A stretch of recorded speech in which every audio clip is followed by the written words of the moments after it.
వెంకటరెడ్డి గారు నమస్తే అండి. సార్, నమస్తే. బీజేపీ నమస్తే. నేత రమేష్ బిధురి చేసిన వ్యాఖ్యలు ఎలా చూస్తారు? అలాగే హైదరాబాద్లో పరస్పర దాడులు, అంటే బీజేపీ కాంగ్రెస్ కూడా పరస్పర దాడులు చేసుకున్నాయి, ఇది ఎలా చూస్తారు?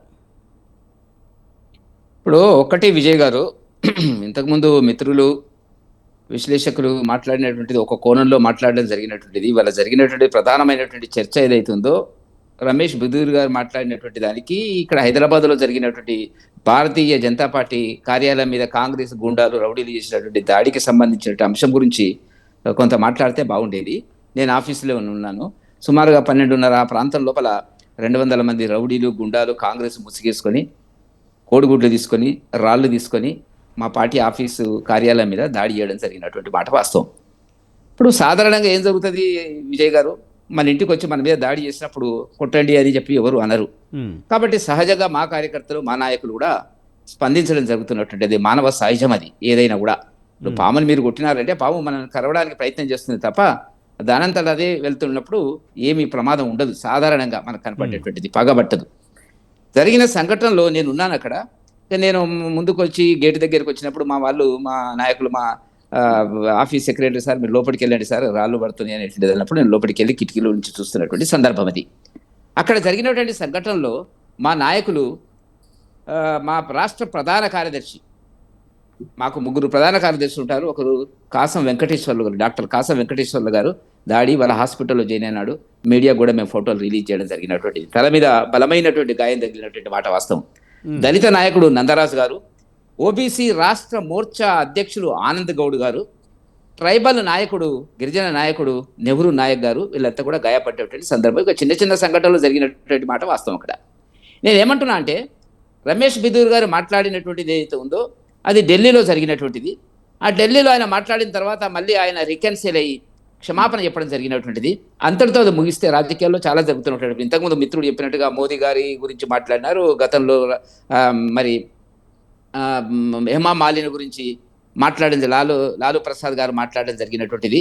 నిన్న మొన్న జేసీ ప్రభాకర్ రెడ్డి గారు కూడా ఒకరి గురించి మాట్లాడడం జరుగుతున్నటువంటిది. రాజకీయాల్లో ఇవి మంచిది కాదు. భారతీయ జనతా పార్టీ సాంప్రదాయాలకు, హిందూ మత వాదాలకు, సంస్కారాలకు, సభ్యతకు ఉండేటువంటి కట్టుబడి ఉండేటువంటి పార్టీ అనేటువంటిది మరొకసారి మీ ద్వారా మేము ప్రజలకు తెలియజేస్తున్నటువంటి సందర్భం. జరిగిన సంఘటనకు క్షమాపణ ఇవ్వమని చెప్పిన తర్వాత అక్కడితో అది ముగిస్తే బాగుండేది. వాళ్ళు కూడా డిమాండ్ చేసినటువంటిది ఏంటి, కాంగ్రెస్ నాయకులు డిమాండ్ చేసినటువంటిది ఓపెన్గా క్షమాపణ చెప్పాలి ఆమెకు అన్నారు. ఎవరికి? ప్రియాంక గాంధీ గారికి. ఆ రమేష్ బిదూర్ గారు ఆ కార్యక్రమాన్ని ముగించినారు. అంతటితో ముగిస్తే సరిపోయేది. అది ఢిల్లీలో జరిగింది. మా ఆఫీస్ మీద దాడి చేయడానికి కారణం ఏంటంటే, మీకు ఏమైనా నిరసన ఉన్నట్టయితే మీరు ధర్నా చౌక్ దగ్గర చేస్తారా, ఎక్కడ చౌరస్తాలో చేస్తారా, లేకపోతే ఇంకే రకంగా చేస్తారా, లేకపోతే రమేష్ బిదూర్ గారి మీద కేసు వేస్తారా, అది మీరు వదిలేసినాం. కానీ ఒక పార్టీ మరొక జాతీయ పార్టీ మీద ఒక చిన్న ప్రాంతీయ పార్టీ, పెద్ద ప్రాంతీయ పార్టీ ఇవాళ జాతీయ పార్టీ మీద దాడి పెట్టడం, మా ఆఫీస్కి వచ్చి మా మీద దాడి పెట్టడము, కోడిగుడ్లతో, మీరు కట్టలతో, రాళ్లతో మీరు రావడం అనేటువంటిది పోలీసుల మీరు చెప్తున్నట్టు ఎక్కడో జరిగిన విషయం అని చెప్తున్నారు. ఏదేమైనా వాళ్ళ నాయకురాలను అన్నారు కనుక వాళ్ళ ఆవేశంతో వచ్చారు, అక్కడ దాడి చేస్తారని చెప్తున్నారు. అది తప్పై ఉండొచ్చు 100%.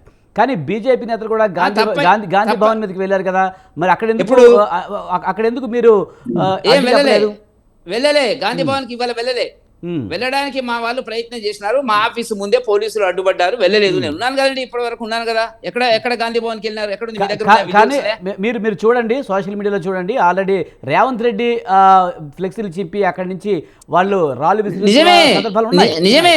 నేను ప్రత్యక్ష సాక్షిని విజయ్ గారు. మా వాళ్ళు ఒక రేవంత్ రెడ్డి గారి ఫ్లెక్సీని మామూలుగా తయారు చేసి వెళ్తే పోలీసు వాళ్ళు మా ఆఫీసు గేట్ కూడా, అక్కడ మెట్రో స్టేషన్ ఉంది కదా, మీకు తెలుసు కదా, మెట్రో స్టేషన్ కూడా దాటలేదు. మా వాళ్ళు ఉన్నటువంటిదో 50 మంది వెళ్ళలేదు. నేను ఉన్నా కదా, లాస్ట్ వరకు ఉండే. మీ ప్రోగ్రామ్ ఇచ్చిన తర్వాతనే, నేను మీ గెస్ట్ మాట్లాడిన తర్వాతనే ఇంటికి వచ్చాను నేను. కాబట్టి అది వెళ్ళలేదు. నేను ఏమంటున్నా అంటే, మొట్టమొదట కాంగ్రెస్ గుండాలు చేసినటువంటి దారుణమైన మారణ హోమం ఏదైతే ఉందో దాన్ని సభ్య సమాజం ఖండించవలసిన అవసరం ఉంది. నిన్న ఒకవేళ వెళ్ళే వచ్చి ఉంటే మా ఆఫీస్కు, నిన్న 600 నుంచి 700 మంది మా యొక్క 45 సంవత్సరాల లోపు ఉన్నటువంటి మండలాధీశులకు సంబంధించిన నియామకాలు ప్రక్రియ మా రాష్ట్ర అధ్యక్షులు కిషన్ రెడ్డి గారు చేస్తున్నారు. అప్పుడు ఏం జరిగేది అనేటువంటిది మేము చెప్పలేటువంటి పరిస్థితి. ఎవరి కంట్రోల్లో ఉండదు అక్కడ. మేము 500-600 మంది ఉన్నారు. ఇవ్వాలంటే మేము 60-70 మంది ఉన్నాము. దాడి చేసినారు. అది వేరే సంగతి. 200 మంది గుండాలు వచ్చినారండి. ఒక్కొక్కడు ఎంతెంత వాళ్ళు పార్టీ కార్యకర్తలు కాదో మాకు తెలియదు. ఎక్కడి నుంచి కానీ వచ్చినారు వెంకటరెడ్డి గారు మీరు గుండాలు? చెప్తున్నట్టు రమేష్ బిదూరి క్షమాపణలు చెప్పారని చెప్తున్నారు. రమేష్ బిదూరి క్షమాపణలు చెప్పినప్పుడు కూడా ఎప్పుడుదో హేమా వాళ్ళని విషయాన్ని బీహార్ అప్పట్లో లాలూ ప్రసాద్ యాదవ్ కూడా ఇలా అన్నాడు. అప్పుడు చర్యలు తీసుకోలేదు. ప్రియాంక గాంధీ కంటే ఆమె ఎక్కువ సాధించారని కూడా కొన్ని వ్యాఖ్యలు చేశారు. అంటే ఎందుకు ఇంకా వివాదాన్ని పెద్దగా చేస్తుంటే అనిపించలేదా? నిజంగా ఈ రమేష్ బిదూరి ఇలాంటి వ్యాఖ్యలు చేసినప్పుడు బీజేపీ చర్యలు తీసుకుని ఉంటే ఎలాంటి వివాదాలు ఉండేవి కాదు కదా. ఇప్పుడు ఆయన నోరు జారిన మాట వాస్తవము. దాన్ని ఎవ్వరు కూడా దాన్ని సమర్థించడం లేదు. అది అతనే మళ్ళీ ఓపెన్ ప్రెస్కి వచ్చి మీడియాకి వచ్చి చెప్పిన మాట కూడా వాస్తవము. అంతటితో క్లోజ్ అయితే బాగుండేది. కాంగ్రెస్ పార్టీ కోరింది ఏంటండి? ఓపెన్ క్షమాపణ చెప్పాలని కోరిండ్రు వాళ్ళు. అంతకంటే లేదంటే కేసు పెట్టుకోవాలండి. కేసు పెట్టుకోవాలి. అది మాకు సంబంధం ఉండదు. మీరు ఒక నేరస్తులు మా పార్టీ కార్యకర్తలు తెలంగాణలో మాకు మెంబర్షిప్ డ్రైవ్ మేము చెప్పబోతున్నాము. 41 లక్షలు దాటింది. దేశంలో 11 కోట్లు దాటిందండి. మేము చెప్పబోతున్నాం. ఇంకా అయిపోతుంది రేపటికి ఎల్లుడికి.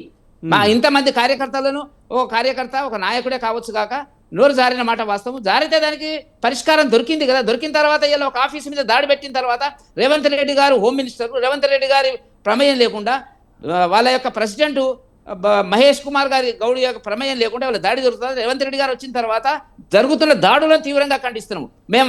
మా మీరు చెప్పింది ఓకే అనుకోవచ్చు. మీరు రేవంత్ రెడ్డి హోంమంత్రిగా ఉన్నారు, మీరు ఖండిస్తున్నారు ఓకే. కానీ కేంద్ర మంత్రిగా ఉన్న బండి సంజయ్ కూడా మేము తలుచుకుంటే గాంధీ భవనే ఉండదని లాంటి రెచ్చగొట్టే వ్యాఖ్యలు చేయడం కూడా తప్పు కాదంటారా?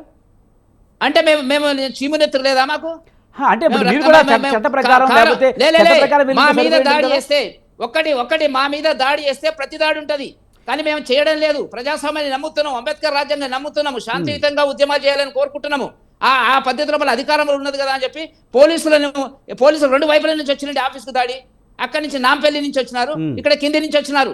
2 వైపుల నుంచి వస్తే పోలీసులు వెంటనే వస్తున్నారు. పోలీసులు ఏం చేస్తున్నారండి? పోలీసు వాళ్ళకి తెలియదండి. ఆ గాంధీ భవన్ దగ్గర చాలా మంది పోలీసులు ఉన్నారు కదా. కావాలని చేసినటువంటి దాడి, రేవంత్ రెడ్డి గారు చేసినటువంటి దాడిని మేము తీవ్రంగా ఖండిస్తున్నటువంటి పరిస్థితి. కాబట్టి బండి సంజయ్ గారు ఏం మాట్లాడినారంటే ఎవరైనా అంతే, నా మీద దాడి పెట్టినప్పుడు నేను ఊరుకుంటానండి, కొట్టండి అని అంటానండి.